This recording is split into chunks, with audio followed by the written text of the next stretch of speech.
പറ്റില്ലെങ്കിൽ കളഞ്ഞിട്ട് പോണം ഗംഭീർ. നിങ്ങളെ കൊണ്ട് ഇത് നടക്കത്തില്ല. വീണ്ടും വീണ്ടും ആവർത്തിക്കുകയാണ്. ഒരാൾക്ക് എത്ര വട്ടം ഇതുപോലെ തോക്കാൻ സാധിക്കും? ദയനീയമായി പരാജയപ്പെട്ട് നിങ്ങൾക്ക് നാണമില്ലേ? എന്തിനാണ് നിങ്ങൾ ഇന്ത്യൻ ടെസ്റ്റ് ടീമിനെ ഇങ്ങനെ ഒരു പടുകുഴിയിലേക്ക് കൊണ്ടുവിടുന്നത്? കളഞ്ഞിട്ട് പോണം ഹേ മിസ്റ്റർ ഗൗതം ഗംഭീർ എന്നത് തന്നെയാണ് ചോദിക്കാനുള്ളത്. സൗത്ത് ആഫ്രിക്കയ്ക്കെതിരെ ഗുവാഹട്ടിയിൽ നടന്ന ടെസ്റ്റിൽ ഇന്ത്യ ചരിത്രത്തിൽ തന്നെ ഇതുവരെ ഒരു മോശം തോൽവി നേരിട്ടിട്ടില്ല. പ്രിയപ്പെട്ട പ്രേക്ഷകരെ, 400-ൽ പരം റൺസ്, കൃത്യമായി പറയുകയാണെങ്കിൽ 408 റൺസിൻ്റെ തോൽവി ആണ് സൗത്ത് ആഫ്രിക്കയ്ക്കെതിരെ ഇന്ത്യ വഴങ്ങേണ്ടി വരുന്നത്. White wash. സൗത്ത് ആഫ്രിക്ക അവിടെ 25 വർഷങ്ങൾക്ക് ശേഷം ഇന്ത്യൻ മണ്ണിൽ ഒരു ടെസ്റ്റ് വിജയം നേടുകയാണ്, ടെസ്റ്റ് സീരീസ് സ്വന്തമാക്കുകയാണ്. വൈറ്റ് വാഷ് അടിച്ചു പോയി സൗത്ത് ആഫ്രിക്ക. ചിലപ്പോൾ സൗത്ത് ആഫ്രിക്ക പോലും വിശ്വസിക്കില്ല തങ്ങൾ ജയിച്ചോ എന്നുള്ളത്. അതാണ് ഇതിൻ്റെ ഏറ്റവും പ്രധാനപ്പെട്ട കാര്യം. അത്രയും മോശം അവസ്ഥയിലേക്ക് ഇന്ത്യൻ ടീം മാറുകയാണെന്നുള്ളതും കൂടി നിങ്ങൾ ആലോചിക്കുക.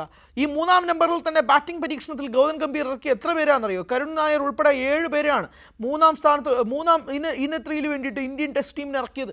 എത്രയെത്ര പരീക്ഷണങ്ങൾ, എത്രയെത്ര അബദ്ധങ്ങൾ കാണിച്ചു കൂട്ടിയ ഗൗതം ഗംഭീറിനെ ഇനിയും ഈ ടെസ്റ്റ് ടീമിൻ്റെ കോച്ചിങ് രീതിയിലേക്ക് എന്തിനാണ് പിടിച്ച് നിൽക്കുന്നതെന്നാണ് എനിക്ക് മനസ്സിലാവാത്തത്. സെലക്ടേഴ്സ് ഉൾപ്പെടെ ഇതിൽ ഉത്തരവാദികളാണെന്നതിൽ തർക്കമൊന്നുമില്ല.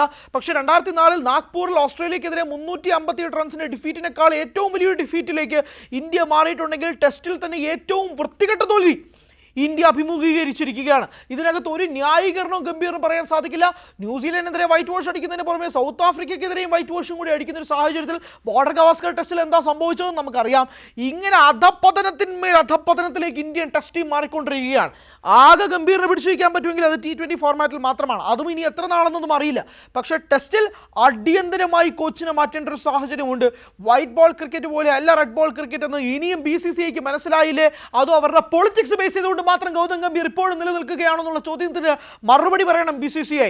എന്തുകൊണ്ട് ഗൗതം ഗംഭീറിനെ വീണ്ടും തലപ്പത്ത് കൊണ്ട് നിർത്തിയിരിക്കുകയാണെന്നുള്ള ചോദ്യത്തിന് ഒരു മറുപടി പറയാനുണ്ടോ? ഒരൊറ്റ മറുപടി. ടെസ്റ്റ് ടീമിൽ നിന്നുള്ള കോച്ചിങ് സ്ഥാനമെങ്കിലും ഗൗതം ഗംഭീറിൽ നിന്ന് മാറ്റണം എന്നുള്ള ആവശ്യം വളരെയധികം സമൂഹ മാധ്യമങ്ങളിൽ ഉയരുക തന്നെയാണ്. VVS ലക്ഷ്മൺ ഉൾപ്പെടെയുള്ള ആളുകൾ വരണം എന്നുള്ള സമൂഹ മാധ്യമങ്ങളുടെ ആവശ്യം അവിടെ നിൽക്കട്ടെ.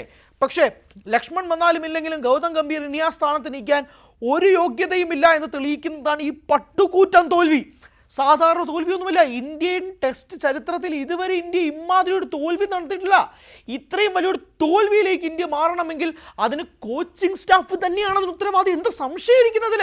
അതുകൊണ്ട് ഗംഭീറിനെ മാറ്റിയേ മതിയാകൂ എന്നുള്ളതിൽ 1% പോലും ഇനി തർക്കമില്ല.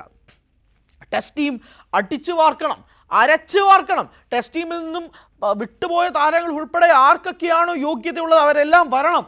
അല്ലാതെ ഇതുപോലൊരു ടെസ്റ്റ് ടീമിനെ വെച്ച് സൗത്ത് ആഫ്രിക്കയ്ക്ക് മുന്നിൽ ഇതുപോലൊരു തോൽവി നടത്തുക എന്നൊക്കെ പറഞ്ഞാൽ പ്രിയപ്പെട്ട പ്രേക്ഷകരെ ആലോചിച്ച് നോക്കിക്കേ, എന്തൊരു അധപതനമാണ് ഇന്ത്യൻ ടെസ്റ്റ് ടീം നിലവിൽ പൊയ്ക്കൊണ്ടിരിക്കുന്ന ഒരു സാഹചര്യം ഉണ്ടാകുന്നതെന്ന്. ഇത്രയും വലിയൊരു തോൽവി തന്നെ നമുക്ക് അഭിമുഖീകരിക്കേണ്ടി വരുമെന്ന് നമ്മൾ ചിന്തിച്ചിട്ടുണ്ടോ? ഇത്രയും വലിയൊരു തോൽവിയിലേക്ക് സത്യം പറഞ്ഞാൽ സൗത്ത് ആഫ്രിക്കയാണ് ഇത് അക്ഷരാർത്ഥത്തിൽ ഞെട്ടിയിരിക്കുന്നത്. ഞങ്ങൾ ജയിച്ചോ എന്നുള്ളതാണ് അവർ ചോദിക്കുന്നത്. അതിനെ കുറ്റം പറയാൻ പറ്റത്തില്ല, കാരണം അവർ ചോദിച്ചിരിക്കും. എന്തല്ലേ ടെമ്പ ബാവുമയെ നോക്കിയിട്ട് പൊക്കം കുറഞ്ഞവനെന്നൊക്കെ കളിയാക്കാൻ ഋഷഭ് പന്തിനും ജസ്പ്രീത് ബുംറയ്ക്കൊക്കെ എന്തായിരുന്നു ആവേശം? ഒരു കളി ജയിക്കാൻ പറ്റത്തില്ല. ബാവുമയെ നോക്കി ബോഡി ഷെയിം ചെയ്യാൻ എന്തൊക്കെയായിരുന്നു ഇന്ത്യൻ പ്ലേയേഴ്സിനുള്ളിൽ ആവേശം? അവസാനം റിസൾട്ട് കൊണ്ടുവന്ന് സൗത്ത് ആഫ്രിക്ക തൂക്കി അവർ നാട്ടിലും പോയി. ഇതാണ് അവസ്ഥ.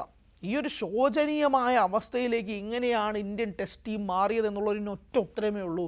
ഇതിൻ്റെ കോച്ചായ ഗൗതം ഗംഭീറിൻ്റെ പല തീരുമാനങ്ങളും ടാക്ടിക്സും തന്നെയാണെന്ന കാര്യത്തിൽ തർക്കമൊന്നുമില്ല. അതുകൊണ്ട് തന്നെയാണ് കോച്ച് പൊസിഷനിൽ നിന്നും ഗൗതം ഗംഭീറിനെ ഉടനടി മാറ്റണം എന്നുള്ള കാര്യത്തിലേക്ക് ഒരു തർക്കവുമില്ലാതെ നീണ്ടു നിൽക്കുന്ന കാര്യത്തിലേക്ക് കാര്യങ്ങൾ മാറുകയും ചെയ്യുന്നത്.